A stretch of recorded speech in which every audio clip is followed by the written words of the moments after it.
Hi, and welcome to Thursday Comics. I'm Tom Scioli, author of Jack Kirby, The Epic Life of the King of Comics. I Am Stan, a graphic biography of the legendary Stan Lee, and Jack Kirby's Star Warriors, The Adventures of Adam Starr and the Solar Legion. I'm also the author of WITCHMAN, a new superhero comic which just had a successful Kickstarter campaign. On this episode of Thursday Comics, we're looking at Thor number 135, The Maddening Menace of the Super Beast. It's part 2 of the High Evolutionary two-parter, which, again, calling it a two-parter is maybe a little bit deceptive since it's all been part of this ongoing multi-year epic story where, plot lines thread in and out of each other. Great cover, action-packed, and every now and then it's nice to have a cover with just a stark white background to put the highlight on your characters, one of which being the familiar Thor, and the other being this new menace, the Super Beast, a sort of hyper wolf man, a wolf who's been sent through the High Evolutionary's evolutionary ray and progressed to like the ultimate endpoint of evolution where he's just got psychic powers, physical powers, all kinds of amazing things. And whoever owned this comic prior to me stamped it with the date October 4th, 1966, a Stan Lee Jack Kirby feature fantasy, delineation by Vincent Coletta, lettering by Artie Simek, taking advantage of the white space of this really nice negative space image of the Super Beast. Thor's there protecting his fiancée, Jane Foster, who only as of the previous issue did they have their joyous reunion. And this is a heavy action issue. The Super Beast, this sort of super Wolfman, goes into action. And then I really like this move where he like crisscrosses his arms in front of Thor's head and then pulls them back, giving him this sort of, double smack. Just a really inventive idea. I don't know if, Kirby did this to somebody in one of his fist fights when he was a kid, or somebody did this to him. Kirby would talk about how when he'd go walking down the street, if he saw like a group of guys, he'd kind of, come up with how he would have to take that person down. And, maybe this is one he came up with. But great fight going back and forth. And Jack really is the originator of coming up with supervillains that give the superheroes a run for their money. You can only fight, ordinary bank robbers for so long. Now the High Evolutionary is sending his Knights of Wundagore into action, and he's got this sort of sonic horn which acts like a super-powered dog whistle, making this evolved dog go nuts from the sound, but leaving everybody else just fine. And, beautiful design on this. Taking something ordinary like a dog whistle and making it cosmic through innovative design choices. So he's retreating. Thor throws the hammer through this like really beautiful Kirby Tech hallway. The Super Beast has these psychic powers where he can, create a mental force field that just sends that thing flying back. Now he's locked up in his little bunker, and the High Evolutionary is telling Thor to back off because he has a suspicion and he's going to test it. He throws something at the door and it explodes. And it turns out that the Super Beast has created, with his, mental powers, has created an antimatter barrier around his bunker. Great body language on the High Evolutionary. He's, got his recriminations. It is I who am to blame, and I alone. I tried to tamper with natural evolution to create a new race of super beings, my new men, as I called them. I wanted it to be the best of all possible worlds, but with the wolf I failed. And that one monumental failure threatens to be the death knell of the entire human race. And I look at this as kind of like an alternate version of the X-Men, like another way of doing a story about, mutants and highly evolved creatures who get superpowers. It's obviously a theme that Kirby was constantly interested in, and we see it in the DNA Project stories in Superman's pal Jimmy Olsen that Jack worked on, which we're covering with the New God Sunday School on this channel. And now we're back to Asgard, and Asgard is looking amazing, and Odin is watching this gladiatorial combat going on, for his benefit, and The winner removes his mask, and it's Balder. Through his combat prowess has earned the favor of Odin. I salute thee, fruit of Asgard. Thy courage finds favor in the eyes of Odin. You do me great honor, my lord. If only mighty Thor were here, then thou wouldst see a joust most worthy of thine imperial presence. Thor, 'tis he doth occupy my thoughts. I feel within me a haunting premonition, a feeling of dire disaster, which bids fair to threaten the god of thunder. And now, like, just another beautiful shot of Wundagore, this, amazing setting that Jack has created. And the knights who are circling it report back to the High Evolutionary that there's lights going off in his tower, meaning the Super Beast is performing his own experiments. Now the High Evolutionary has come up with a device that can possibly short circuit that antimatter barrier, and it worked. Now they're ready for the big fight. And the fight comes.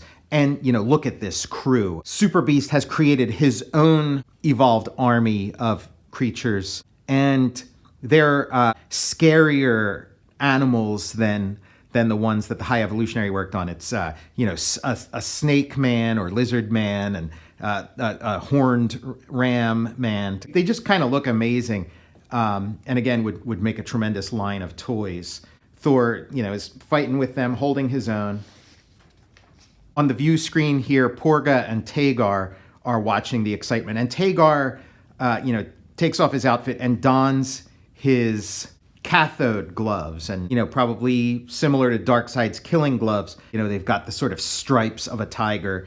And informs Porga that I'm evolved from a tiger, so I'm made to fight. You're evolved from a pig, so you can sit this one out. And he gathers up the rest of the knights and just flies into battle, letting his sort of the tiger core of himself come out. Just, really great epic stuff. This big splash page reminding me of New Gods. There's at this point, when Kirby's working on these comics, he's also kind of tinkering with his New Gods concepts, and he sits on them. He keeps them to himself for a long time before he eventually starts making comics of them. But you can see, the ideas coming into it, these big battles. And of course, Darkseid and Orion are always referring to themselves as tigers, and Orion is, the dog soldier, and we have this sort of, super wolf. And then, these epic clashes between beings of power. The constant novelty, something new every issue. Sort of, the essentials to me of superhero comics. And now Thor's fought his way to the Super Beast, who has the High Evolutionary at his mercy, and now the struggle's going on, but the Super Beast can shoot a beam of pure mental force at Thor, and Thor has to use everything in his power to fight back, and just, the fight continues. He gives it all he's got, and the Super Beast is floored. And now they shove the Super Beast's defeated army into the Star Chamber. Into the Star Chamber with them, each and every one. And what is the secret of the Star Chamber? It's a little mini space capsule and that they can launch these guys into. They were not to blame for what my machine had made them. Hence, it is not punishment they now receive, but a new lease on life. They go to a far distant galaxy where they may form a society of their own. Alan Moore has used this, sort of story device in his comics, particularly in Supreme, where, Supreme will fight some sort of, robot or some sort of out of control protoplasm. You also see it in Tom Strong, but it's a trope he uses where, like, after they defeat the bad guys, instead of, putting them in jail or Arkham Asylum or whatever, they send them to some uninhabited distant planet where they can start their own society and live their own life, separate from, the people of Earth. I guess also it's kind of like Space Seed, the Star Trek episode, which, if I'm not mistaken, this precedes. This came out before. Now that all the trouble's been dealt with, we get the origin of the High Evolutionary, and takes off his mask, And it turns out, he's a scientist. We get his backstory, and he did his experiments. Determined to prove my revolutionary theories, I subjected my pet Dalmatian to the rays of my machine, and the result was a success. A tragic success.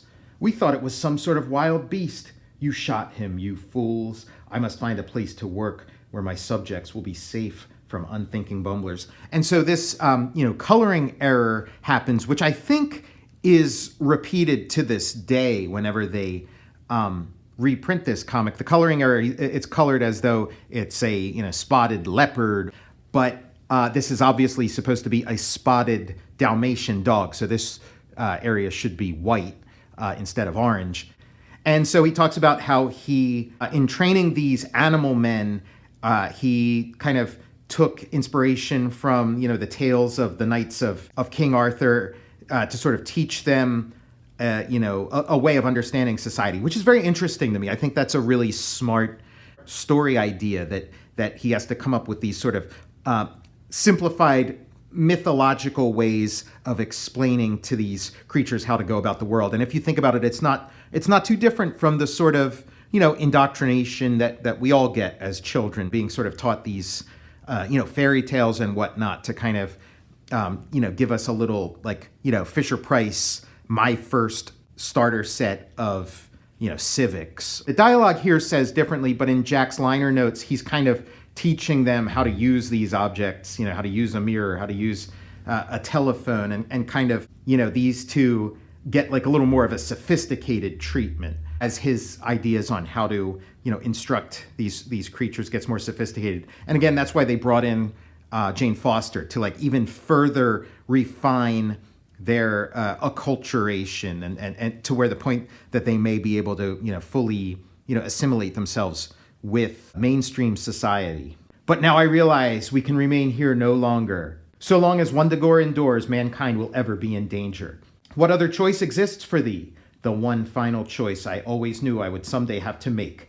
Begone! What I must do now must be done alone. And so they leave Wundagore and get away in time to watch the mountains crumble and the edifice crumble, and see that Wundagore the whole time had within it a giant spacecraft, that Wundagore itself, at the core of it, is a rocket, and they fly off. The universe is vast, beloved, and doth contain worlds without limit. One such world shall someday be home for the knights of Wundagore. Then mayhap a new star shall burn more brightly, and when it does, we too will know the reason why. Similar ending to what happened to the evil new men. The Knights of Wundagore, the good new men, and the High Evolutionary, they go off to be fruitful and multiply on some other planet. Really great ending. And the first time I ever saw this trope of sort of a castle turning into a rocket was in Voltron. And it just blew my mind. I thought it was like the coolest thing ever. What a cool gimmick to have your castle underneath to turn out to be a spaceship. And they get to have a nice little moment together, these two lovers who'd been separated for so many months, I think maybe even like a year or two, and have this, bask in the glow of this beautiful star, which is the, afterburn of this rocket. Next, Jane becomes an immortal. That is an extremely important issue. It's going to be a very special episode of Thor's Day Comics. But before then, we have Tales of Asgard, the Fiery Breath of Fafnir. So we got to look at Fafnir in the previous issue, proudly produced by Stan Lee and Jack Kirby. Delineation, Vince Colletta. Lettering, Sam Rosen. And now prepare for spectacle beyond mortal words. I just love these sequences with Fafnir. I think he's a tremendous design visually, a great opponent, a great foil for Thor. He's a Kirby monster. He's a Godzilla. But he's also, kind of mythological and exactly the kind of creature you'd want to fight with a sword. And so Thor's in Fafnir's grips, but then there's a huge explosion, and it, Thor had caused some sort of thunder to strike, and Fafnir is, his hand hurts, but he's pouring on the fire breath. Again, just all out action.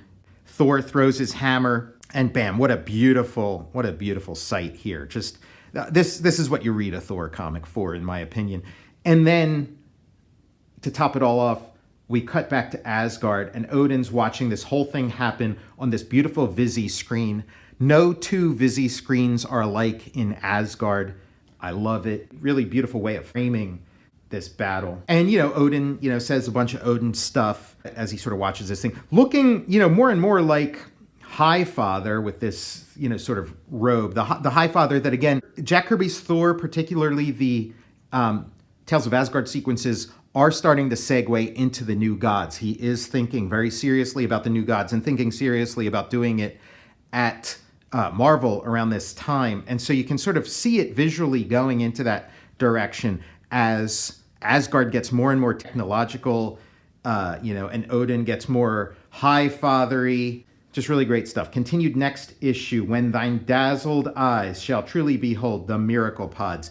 And Odin kind of, in the dialogue, sort of spoils the ending here of how this story goes, which tended to be the way Stan would dialogue things, where Jack would, create tension and leaves things uncertain until they're, resolved, to the surprise of the reader. Stan liked to sort of take you by the hand and let you know everything that's going to happen and lay it all out there, coming from his sort of comics editor training. You don't want to leave anything to chance.